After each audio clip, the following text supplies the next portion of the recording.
자, 우리는 마가복음에 나오는 예수님의 발자취를 계속 따라가고 있습니다.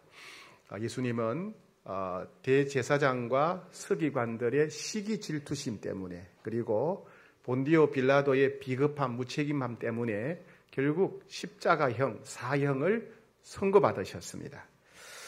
예수님은 공생의 3년 동안 다른 사람들이 30년 동안 사는 삶을 3년 동안 사시듯이 압축해서 사신 것 같습니다.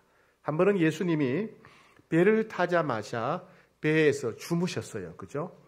예수님은 잠시라도 멈추면 잠이 쏟아질 정도로 그렇게 바쁘게 열심히 사셨습니다.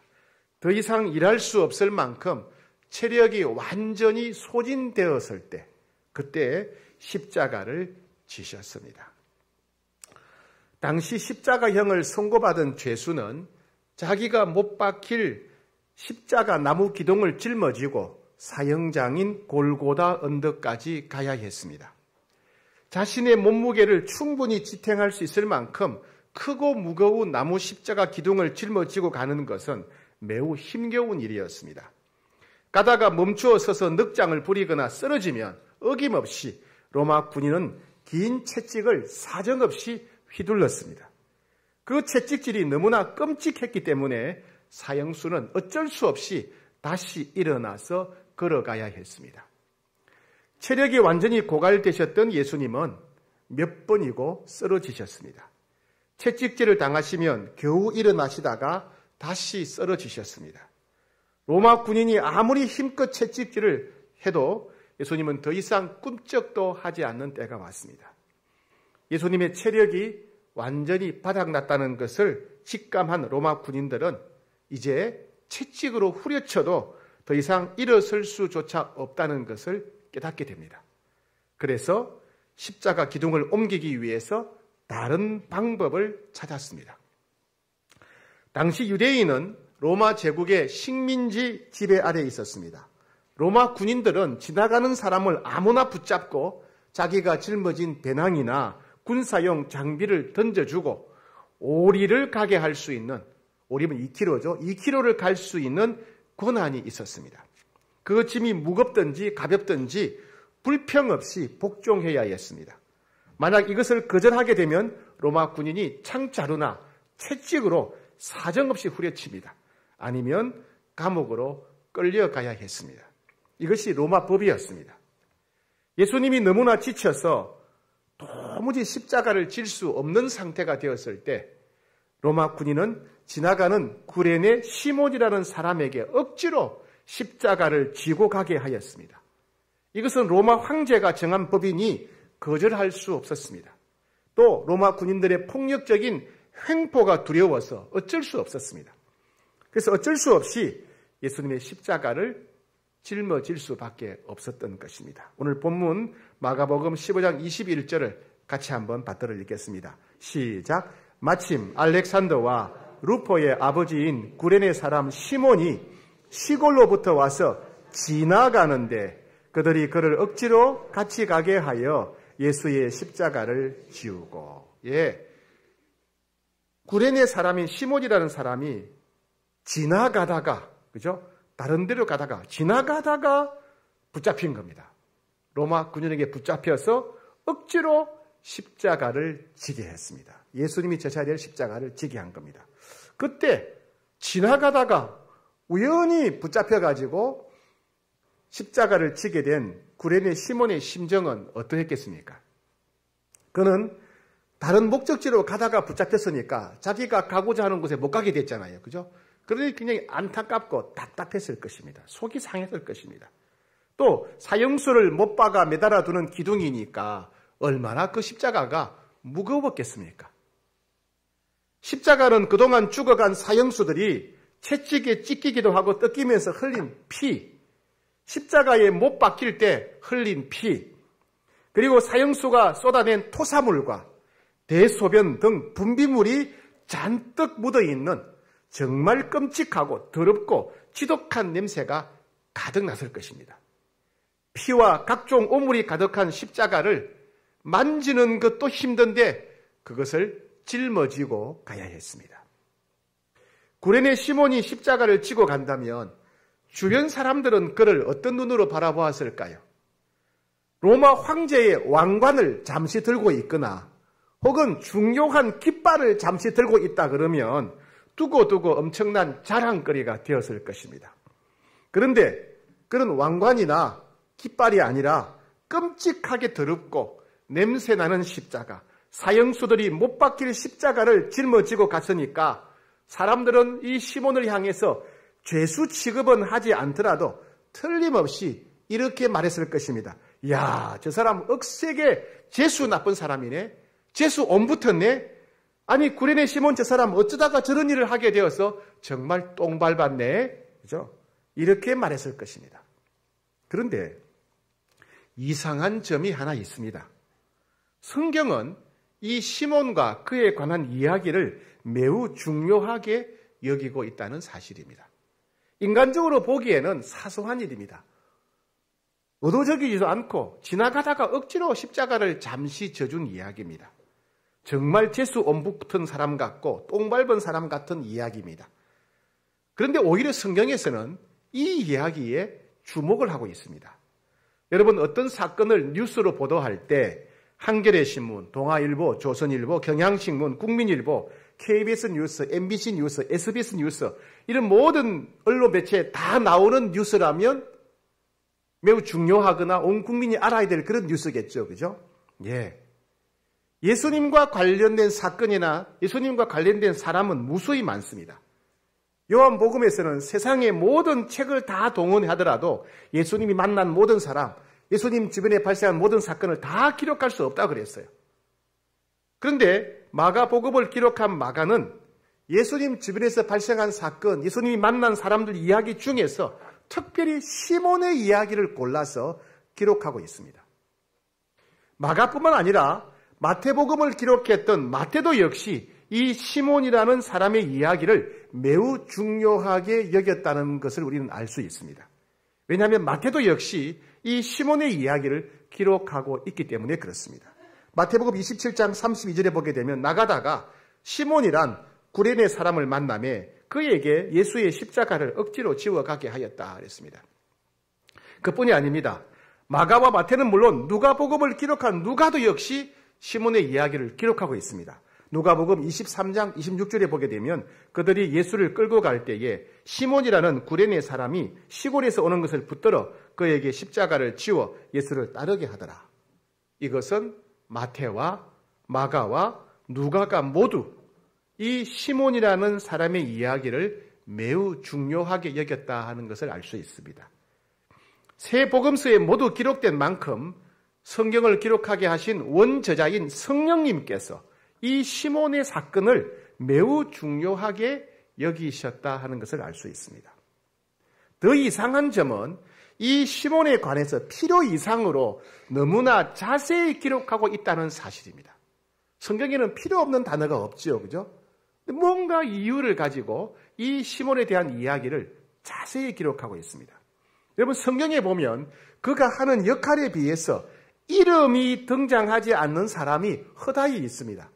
예를 들면 예수님을 십자가에 못 박은 로마 군인들 이름 아세요? 그 군인들을 지휘했던 백부장의 이름 아세요?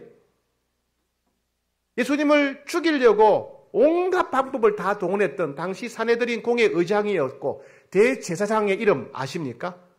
마태복음과 누가복음에는 나오지만은 마가복음에는 대제사장 이름이 안 나옵니다. 온갖 음모를 다 꾸며서 예수님을 죽이는 일에 앞장섰던 서기관들, 장로들 이름 압니까? 성경에 안 나오지 않습니다. 예수님을 처형했던 로마 병사의 이름도 없고 당시 산헤드린 공의 의장이자 예수님 죽이는 일에 가장 앞장섰던 대제사장 또 서기관들의 이름은 없습니다. 성경은 그들의 이름에 관심이 없어요. 그런데 시몬에 대해서는 그의 이름은 물론 그의 신상에 대해서 너무나 자세히 기록하고 있다는 겁니다. 오늘 본문 한번 더 읽겠습니다. 21절 시작. 마침 알렉산더와 루포의 아버지인 구레네 사람 시몬이 시골로부터 와서 지나가는데 그들이 그를 억지로 같이 가게 하여 예수의 십자가를 지우고 제일 먼저 시몬의 가족 관계를 밝히고 있습니다. 알렉산더와 루포의 아버지. 즉 시몬에게는 두 아들이 있었는데 첫째는 이름은 알렉산더, 둘째 이름은 루포라고 기록하고 있습니다. 우연히 억지로 십자가를 졌는데 그 사람의 아들 이름까지 밝히고 있어요. 또 사는 고향을 얘기합니다. 구레네 사람. 이 말은 시몬이 사는 곳은 이스라엘이 아니고 아프리카 북쪽 지중해 연안에 있는 지금의 리비아 근처입니다. 거기에 구레네라고 하는 곳에 사는 사람이다. 거기서 온 사람이라는 거예요. 예. 또 이 사람은 예수님의 제자가 아니었어요. 예수님의 십자가 사건에 대해서 1도 관심이 없는 사람입니다. 그냥 단순히 시골로부터 와서 어딘가로 지나가려고 하는 사람, 지나가던 사람이었습니다. 그죠? 시골로부터 와서 지나가는데 십자가 사건을 보려고, 예수님을 보려고 다가온 것이 아니고 그냥 지나가는 사람이었어요. 아무 상관이 없는 사람이었어요. 그런데 로마 군인들이 창과 채찍으로 협박해서 말 그대로 억지로 십자가를 지게 했다 그랬습니다. 성경 이와 같이 시몬의 신상에 관해서 자세히 기록하고 있습니다. 결론적으로 하나님은 성경을 읽는 우리가 시몬이라고 하는 사람에 대해서 주목하기를 원하신다는 것을 알 수가 있어요. 하나님은 이 시몬이라는 사람을 굉장히 중요하게 여기고 주목하시면서 성경을 읽는 우리도 이 시몬에 대해서 주목하고 시몬을 중요하게 여기기를 원하신다 하는 것을 우리가 알 수 있습니다. 하나님은 이 시몬을 그러면 어떻게 대하셨을까요? 자, 여러분 신약 성경에 이 시몬을 소개하면서 알렉산더와 루포의 아버지다. 시몬 그 사람은 알렉산더와 루포의 아버지라고 얘기했다는 것은 그 당시에 마가복음을 읽고 있는 사람들이 알렉산더와 루포를 이미 알고 있었다는 이야기예요. 아, 그 알렉산더 아버지구나. 아, 시몬이 그 루포의 아버지구나. 아, 알렉산더 루포 그 형제 아버지였네. 이렇게 된다는 겁니다. 그죠? 그 시대에 신약 성경 마가복음이 기록될 당시에 알렉산더와 루포가 이미 성도들에게 널리 알려졌던 사람이라는 걸 알 수가 있어요. 사도 바울은 루포와 그의 어머니를 로마 교회에 소개하면서 칭찬했습니다. 로마서 6장 13절에 보게 되면 주 안에서 택하심을 입은 루포와 그의 어머니에게 문안하라. 그의 어머니는 곧 내 어머니라. 당시 로마에 거주하던 루포와 그의 어머니를 바울이 칭찬하는데 루포는 주 안에서 택하심을 입었다 이렇게 말합니다. 주 안에서 택하심을 입었다 말은 이 사람은 예수 믿는 것이 너무 확실하다. 이 사람은 틀림없이 구원받았고 생명책 이름이 기록되었고 하나님의 자녀다. 이 사람은 확실한 그리스도이다 이 말입니다. 주 안에서 택하심을 입었다. 그리고 루포의 어머니, 즉 시몬의 아내에 대해서는 루포의 어머니는 내 어머니다. 사도 바울이 루포의 어머니 시몬의 아내는 내게 영적인 어머니다 이렇게 말하는 거예요. 만약 마가복음이 루포와 로마서의 루포가 동일이라면 구레네 시몬이 어느 날 십자가를 졌어요. 억지로 졌단 말이죠. 그 이후에 어떤 계기로 인해서 감화를 받아서 예수님을 믿게 된 것 같습니다. 그렇죠? 그리고 시몬이 예수 믿고 난 뒤에 그의 아내와 그의 두 아들 알렉산더와 루포도 예수님을 믿게 되었고 그 아내와 두 아들이 초대교회에 아주 존경받는 훌륭한 인물들이 되었다 하는 것을 보여줍니다.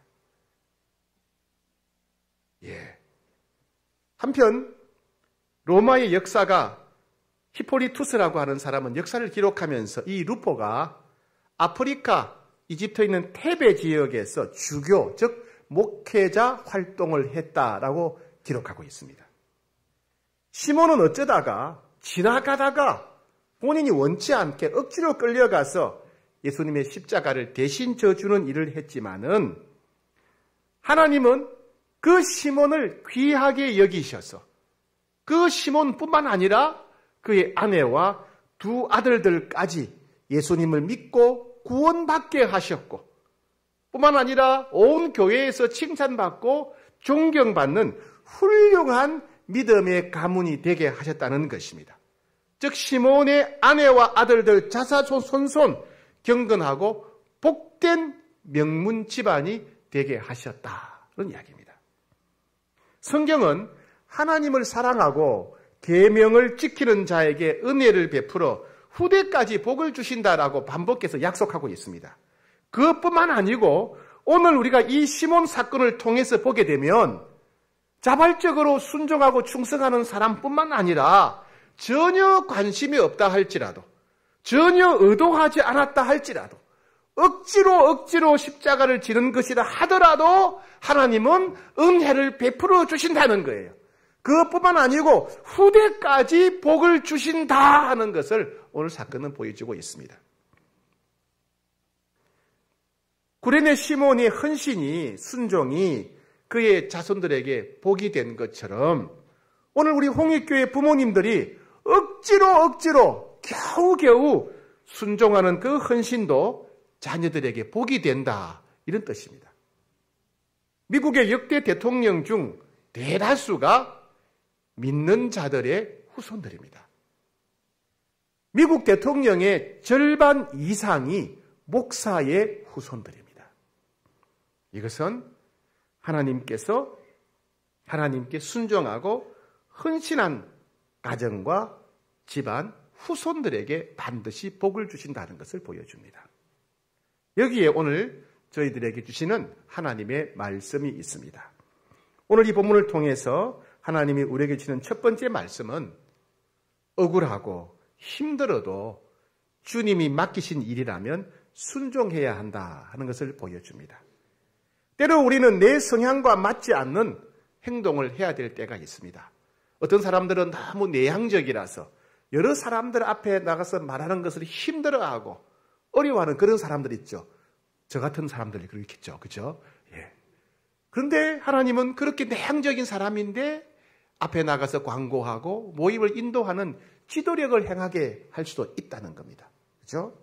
내 기질이나 능력과 어울리지 않는 일을 해야 될 때도 있습니다. 내가 전혀 원하지도 기대하지 않았던 일을 해야 될 때도 있습니다. 다른 사람들이 인정해주고 칭찬해주는 자리가 아니라 다른 사람들이 우리를 불쌍히 여기는, 아이고 저런 일도 하네, 불쌍히 여기는 그런 역할을 해야 될 때도 있습니다. 그 길은 결코 칭찬받지 못하는 길일 수 있습니다. 그 길은 결코 박수받지 못하는 길일 수도 있습니다. 그 길은 내가 전혀 원하지도 기대하지도 않았던 길일 수도 있습니다. 불신 남편으로부터 핍박을 받으면서도 사랑방지기의 역할을 성실하게 책임있게 감당하는 성도들이 있습니다. 이기적이면서 잔인하고 폭력적인 시부모님을 모시고 살아가지만 주일 예배만큼은 항상 삶의 우선순위로 지키는 성도님들도 있습니다. 이중적이고 계산적인 불교 상관 밑에서 일하지만 예수님을 믿는 직원들을 모아서 주 1회 예배드리는 집사님도 있습니다. 서로 손해보기를 싫어하고 눈치만 볼 때 나도 넉넉한 것은 아니지만 그리스도인이라는 이유로 밥값이나 차값은 먼저 계산하는 것을 원칙으로 삼는 성도님들도 있습니다. 집에서는 절대로 안 하는 일이라고 하기 싫고 자존심 상하지만 교회가 맡긴 일이라면, 교회에게 유익한 일이라면 하나님이 기뻐하시다 생각하여 아무런 불평 없이 끝까지 섬기는 그런 성도들도 있습니다. 그래, 내가 억울하지만은 예수님 때문에 내가 한다. 그래, 내가 억울하지만 내가 그리스도인이니까 내가 한다. 그래, 억울하지만 힘든 일이지만 누군가가 꼭 해야 된다면 차라리 내가 한다. 나와 내 가족을 넘어서 공동체를, 교회를 생각해야 됩니다. 형제와 이웃을 사랑하는 길을 선택해야 됩니다. 여러 유혹과 핍박을 이기고 하나님이 기뻐하시는 길을 우리는 선택해야 됩니다. 왜요? 두 번째 말씀이 있습니다.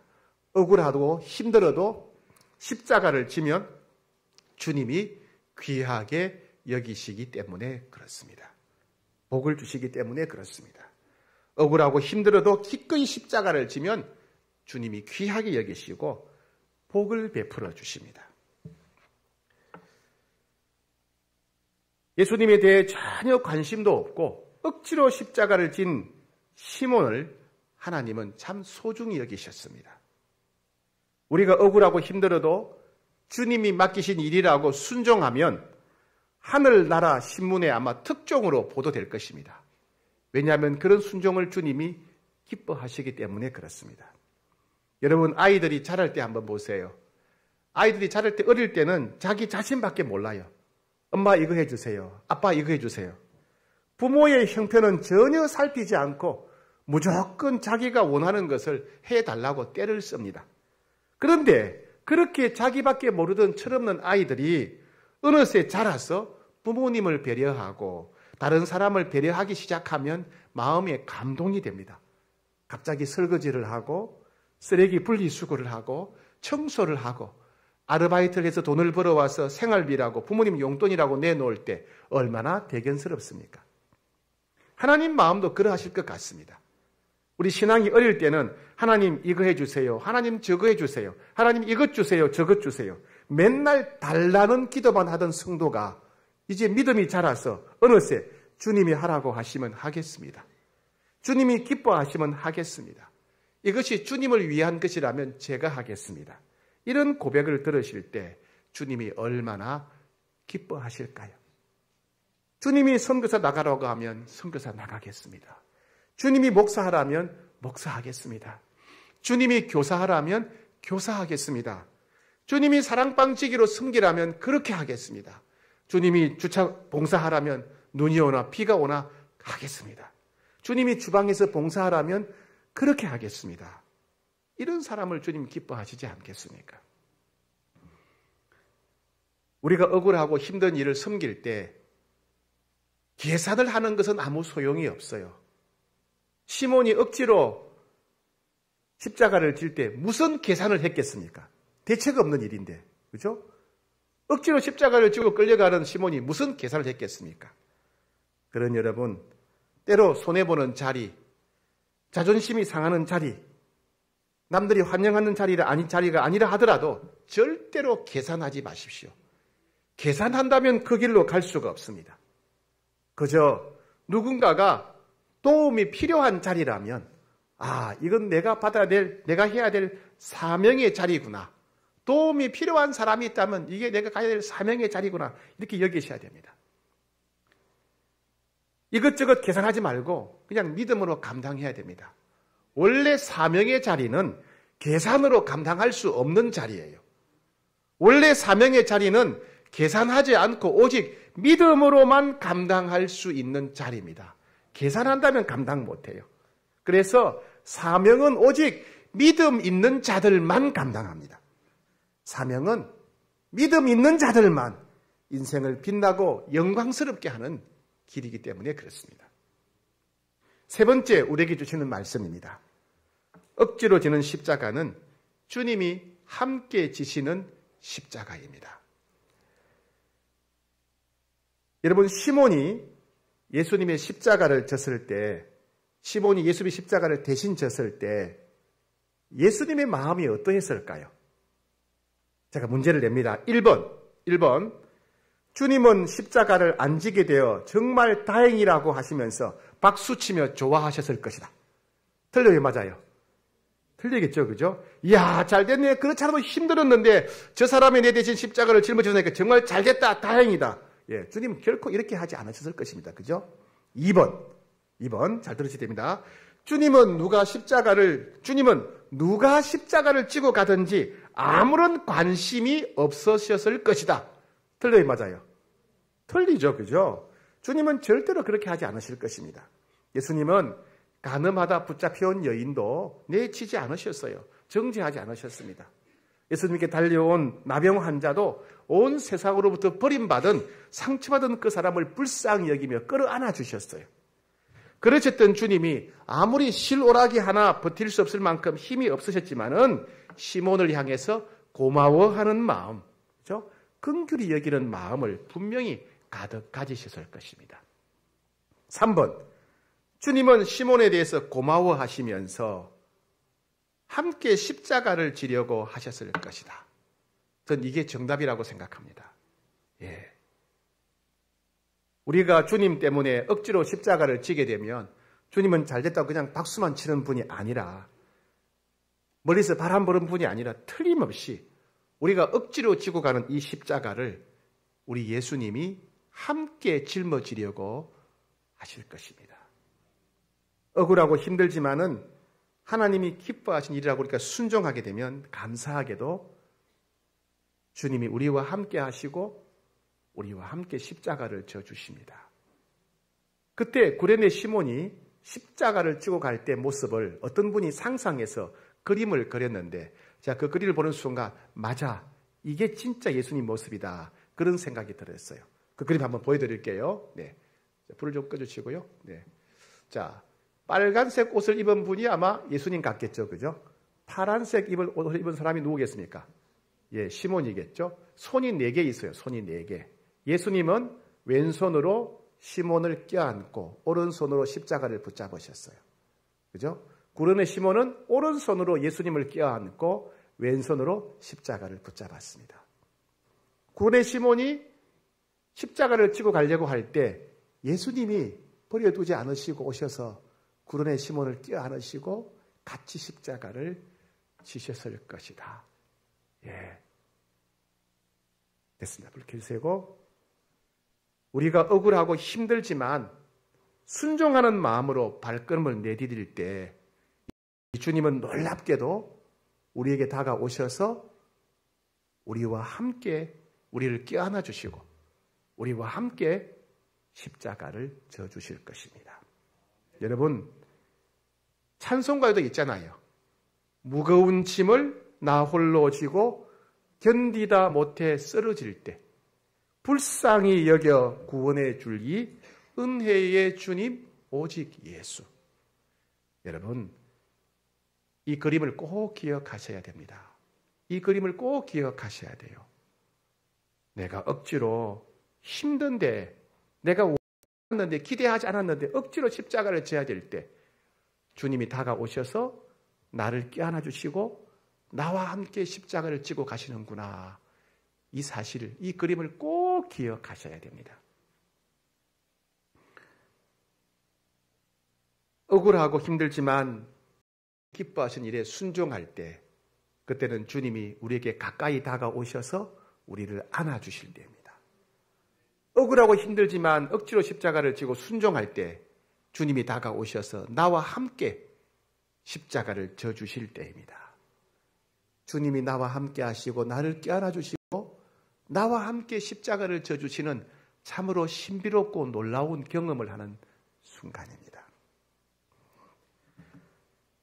살다 보면 때로 모든 것이 싫어질 때가 있어요. 여러분, 그럴 때 있는지 모르겠어요. 예배 드리기 싫어요. 교회 가기 싫을 때가 있어요. 성경 보기 싫을 때가 있어요. 기도하기도 싫고 사랑방도 짜증이 날 때가 있습니다. 여러분, 이럴 때도 이를 악물고 믿음으로 예배에 참석해야 됩니다. 믿음으로 성경을 붙잡아야 됩니다. 이럴수록 믿음으로 소리를 내어서 기도해야 됩니다. 믿음으로 사랑방에 가야 됩니다. 그럴 때 모든 것이 싫고 귀찮고 짜증이 나지만 믿음으로 순종할 때 우리는 거기서 우리를 기다리고 계신 예수님 만나게 됩니다. 우리를 만나주시고 안아주시는 예수님 만나게 됩니다. 힘들 때 우리와 함께 십자가를 지시고 우리가 예기치 못했던 은혜를 부어주시는 예수님을 새롭게 만나게 될 것입니다. 누구에게나 감당하기 힘든 인생의 십자가가 찾아올 때가 있습니다. 왜 나만 힘들게 합니까? 왜 나만 참아야 돼요? 왜 나만 희생해야 됩니까? 때로 주님은 우리가 원치 않는 십자가를 우리들에게 맡겨주실 때가 있습니다. 때로 주님은 억울하고 부당한 십자가를 우리에게 맡겨주실 때가 있습니다. 억지로 힘들게 받는 십자가라 할지라도 믿음으로 순종하게 되면 그 자리가 예수님을 만납니다. 그 자리가 축복으로 들어가는 문이 된다는 겁니다. 억지로 힘들게 받은 십자가라 할지라도 믿음으로 순종해서 우리 예수님을 더 깊이 새롭게 만나고 축복의 문을 여시는 복된 여러분 되시기를 축복합니다.